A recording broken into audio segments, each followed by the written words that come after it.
Semua dosen ingin bahwa mahasiswanya itu mempunyai progres skripsi yang cepat.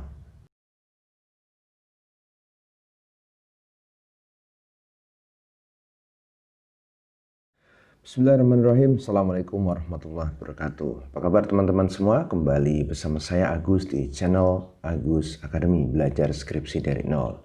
Nah, teman-teman semua, menyambung video saya sebelumnya terkait dengan ketika skripsi kamu jalan di tempat, yaitu video saya yang berjudul dengan haruskah aku ganti dosen pembimbing.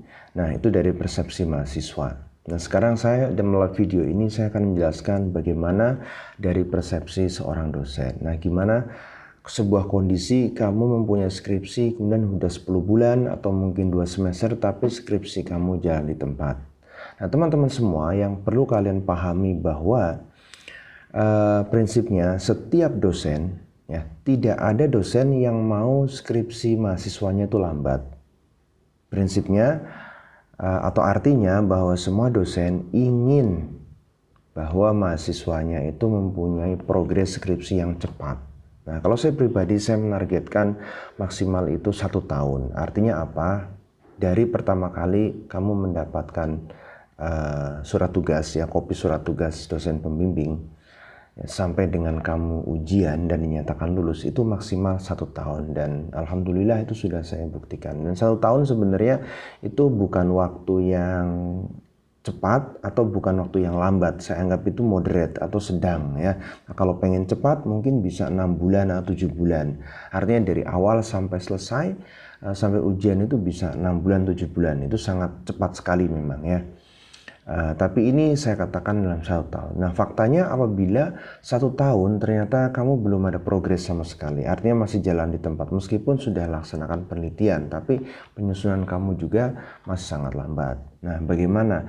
Sebenarnya ada beberapa hal yang dari sisi dosen itu dalam hati kecil mereka mungkin nggak semua, ya, tapi ada juga pemikiran apabila menghadapi mahasiswa yang mungkin lambat, ya. Lambat itu ada berbagai macam faktor, begitu kan. Ada faktor akademik, ada faktor non akademik. Tetapi dalam diri seorang dosen juga akan berpikir, jika saya bisa ganti bimbingan saya, gitu, kayaknya nggak fair, gitu, ya. Tapi sebenarnya begini. Jadi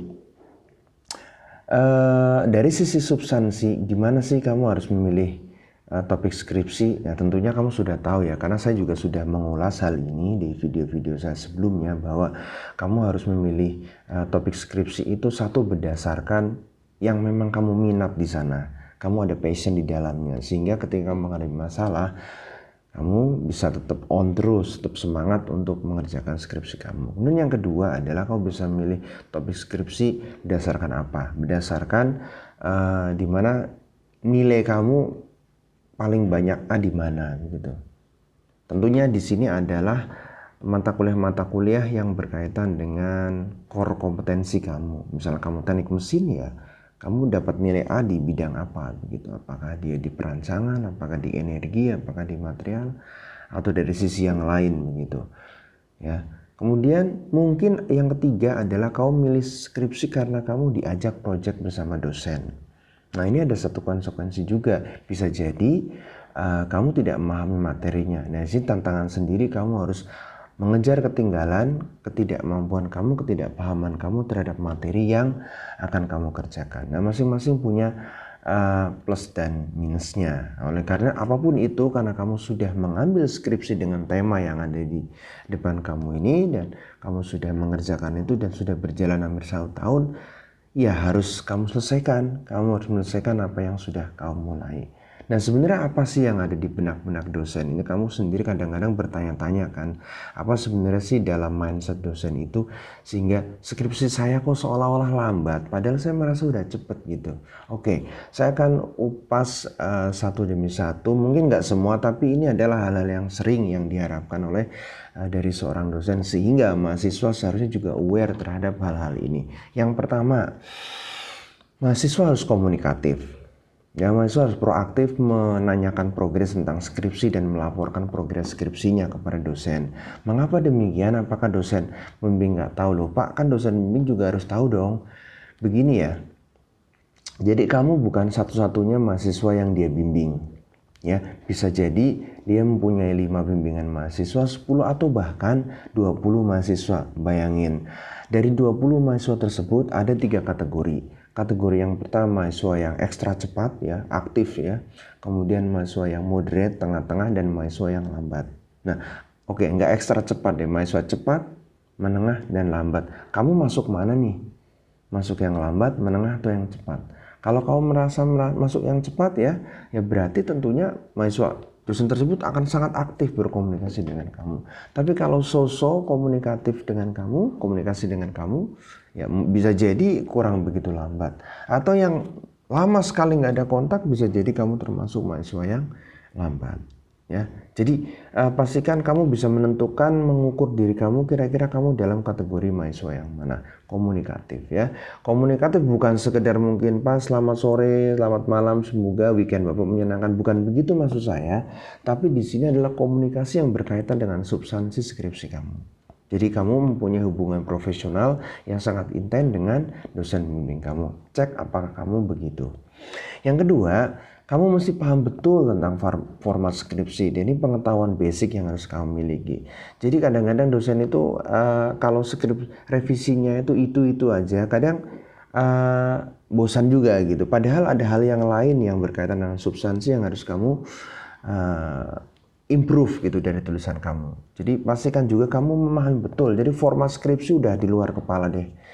Kamu udah betul, pastikan kamu download dari prodi kamu atau jurusan atau departemen di mana kamu belajar. Pastikan kamu menyusun skripsi sesuai dengan itu. Nggak ada salah ya. Kemudian begini, pada saat yang ketiga, pada saat kamu bimbingan ya, dosen itu menginginkan kamu mencatat semua hal-hal yang menjadikan remark atau catatan yang diminta dosen kamu untuk revisi.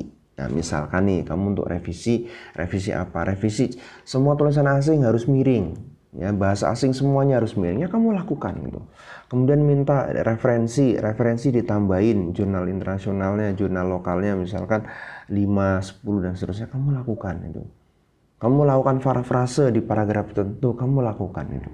Semuanya harus kamu lakukan dengan cepat gitu. Jadi habis bimbingan ya, katakan hari ini siang pukul 10 kamu dan janjian bimbingan ya, selesai pukul 11 misalkan, baik itu face to face maupun online, Google Meet atau apa gitu, karena sekarang masa pandemi. Setelah itu kamu jangan tidur. Jangan kamu letakkan, kamu tutup laptopnya, sudah jangan begitu. Kamu baca ulang, kamu catat kembali gitu. Ya, idealnya kamu bisa langsung melakukan revisi, tapi kalau toh tidak, oke lah kamu break dulu, mungkin makan siang, istirahat, kemudian nanti sore atau malam kamu bisa lakukan pekerjaan itu, revisi. Prinsipnya lakukan revisi secepat mungkin. Jangan nunggu minggu depan, nanti lupa. Itu. Nah ini biasanya kebiasaan mahasiswa itu adalah tarsok, entar besok. Akhirnya dia lupa itu.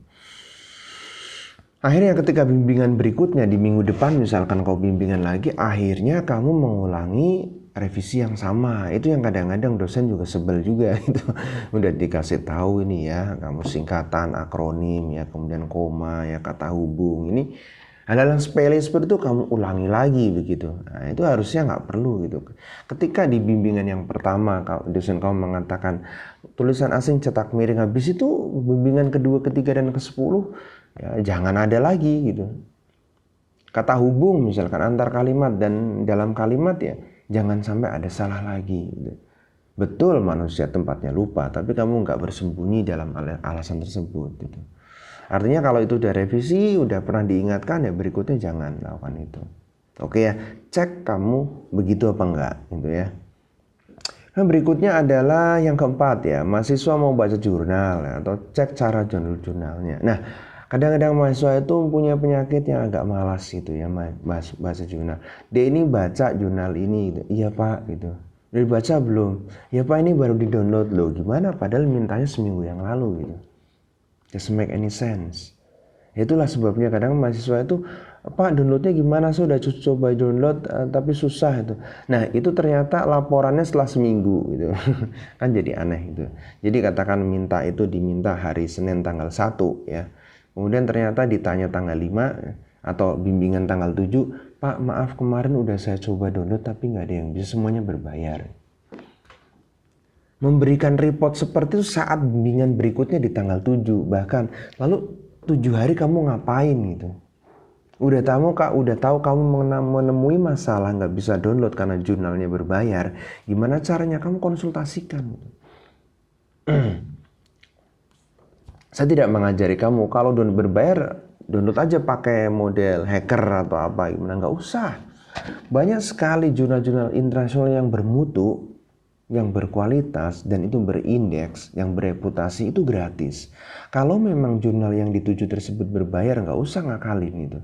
Konsultasikan dengan dosen kamu bagaimana caranya mendapatkan jurnal yang berkualitas dan itu berbayar. Nah, kalau kamu nggak tahu, dalam video saya di channel Agus Academy ada juga bagaimana cara halal mendownload jurnal bereputasi. Kamu bisa mendownload jurnal-jurnal tersebut secara gratis. Nggak perlu metode-metode ngakalin, nggak perlu. Kamu bisa download. Gunakan itu sebagai referensi kamu. Nah, pastikan kamu ketika dosen pembimbing kamu tuh minta, kamu kasih nggak? Dosen pembimbing kamu minta berapa? 5 kah? 7 kah? Kalau dosen pembimbing kamu minta 5 jurnal internasional, kamu kasih berapa? 5, 4? Kalau saya kasih 10. Kalau saya sebagai student, loh Pak, kok iya? Kasih 10 biar dosen itu memilih itu. Pak, boleh nggak dimasukin semua itu 10 ini? Atau pilih 7 atau pilih 5? Gitu. Jadi jangan dosen kamu itu minta 5, lalu kamu kasih 3. Gitu. Mau kasih 1, jangan. Itulah. Nah, yang paling penting lagi adalah kamu buat timeline. Timeline itu adalah time management ya, kapan kamu mau rencana ngajuin bab 1, kapan bab 2, kapan bab 3 ya, kapan bab 4 dan seterusnya. Di bab 4 itu bimbingan nggak cuma sekali, nggak segelintir, nggak full kamu ajuin bab 4. Nggak banyak yang harus kamu susun, bagaimana cara ngatur datanya, bagaimana cara bikin grafnya, bagaimana data-datanya apakah sudah valid atau belum. Nah, kamu bikin timeline. Ada juga video bagaimana time management, mengatur time management. Saya sudah siapkan kolom-kolom, kamu tinggal download, kamu bisa isi itu. Jadi mudah sekali. Nah, itulah beberapa hal, ada 5 poin secara umum yang sering menjadi ganjalan seorang dosen terhadap mahasiswa. Sudah dikomunikasikan tapi kadang mahasiswa juga lupa gitu.